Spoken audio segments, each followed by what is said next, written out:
बड़ी खबर के साथ माफिया अतीक के काफिले से जुड़ी इस वक्त की बेहद अहम खबर। राजस्थान के शिवपुरी से निकला अतीक का काफिला। यूपी एसटीएफ की टीम अतीक को लेकर झांसी की ओर बढ़ रही है। शिवपुरी से झांसी की ओर बढ़ रहा है अतीक का काफिला। ये बड़ी और अहम जानकारी आपको दे रहे हैं। शिवपुरी से झांसी की ओर लगातार अतीक का काफिला बढ़ रहा है। ये बड़ी और अहम जानकारी माफिया अतीक के काफिले से जुड़ी इस वक्त की बेहद अहम खबर। देखिए, ऐसे कयास लगाए जा रहे थे कि शिवपुरी में शायद ये काफिला रुके, लेकिन ऐसा नहीं हुआ और अब ये काफिला लगातार बढ़ रहा है। न्यूज नेशन पर लगातार हम आपको एक एक तस्वीर दिखाने की कोशिश कर रहे हैं कि ये काफिला किस तरीके से बढ़ रहा है। और आप देखिए तस्वीरों में हम दिखा रहे हैं आपको कि यही वो गाड़ी है जिसमें अतीक अहमद मौजूद है। ये पूरा काफिला लगातार आगे बढ़ता हुआ फिलहाल बिना ब्रेक के।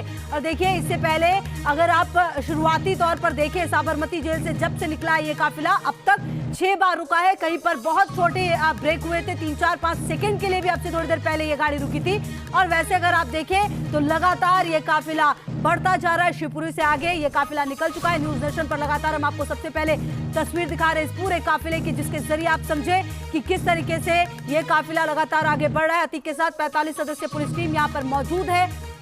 और देखिए, अतीक के काफिले ने एमपी में प्रवेश कर लिया है। तो अब ये जो समय है लगभग, क्योंकि पूरे वक्त को कहा जा रहा था कि 24 से 25 घंटे का समय लग सकता है। और अब प्रयागराज के नैनी जेल की तरफ ये जो पूरा काफिला है लगातार आगे बढ़ रहा है। और इसी क्रम में एमपी में एंट्री हो गई है। राजस्थान को पीछे छोड़ते हुए ये पूरा काफिला अब मध्य प्रदेश में एंटर हो चुका है। अब तक कुल 6 बार अतीक का पूरा काफिला रोका गया है। ये बड़ी और अहम जानकारी आपको दे रहे हैं। और मध्य प्रदेश में इस काफिले का प्रवेश और बड़ी जिम्मेदारी निश्चित तौर पर यूपी एसटीएफ की अतीक अहमद को प्रयागराज के नैनी जेल में पहुंचाना, क्योंकि लगभग ये 1300 किलोमीटर का सफर है। जी हाँ, 1276 किलोमीटर कहा जा रहा है ये पूरा सफर, जो शुरुआत हुई है कल लगभग 5:45 शाम का वो वक्त था जब इस पूरे काफिले को निकाला गया। शुरुआत हुई अतीक अहमद को। और 3 तस्वीरें आपको टीवी स्क्रीन पर दिखा रहे। देखिए, कोटा पर नीचे उतरा था अतीक।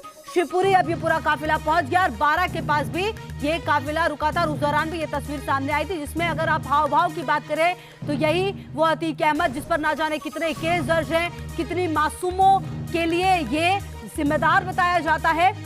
और ऐसे में अब खुद डर के साए में इसका चेहरा नजर आता है। जी हाँ, अतीक के साथ 45 सदस्यीय पुलिस टीम लगातार मौजूद है।